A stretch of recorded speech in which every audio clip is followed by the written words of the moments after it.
Hi friends, இன்றைக்கி கிருத்திகை சமையல் என்னன்னு பார்க்கலாம் வாங்க. சுட சுட சாதம், கத்தரிக்காய் சாம்பார், புடலங்காய் பொரியல்,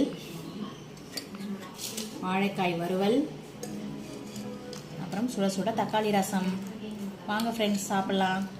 ஷாரா சிவா பல்சுவை சேனலை லைக் பண்ணுங்கள், ஷேர் பண்ணுங்கள், சப்ஸ்கிரைப் பண்ணுங்கள்.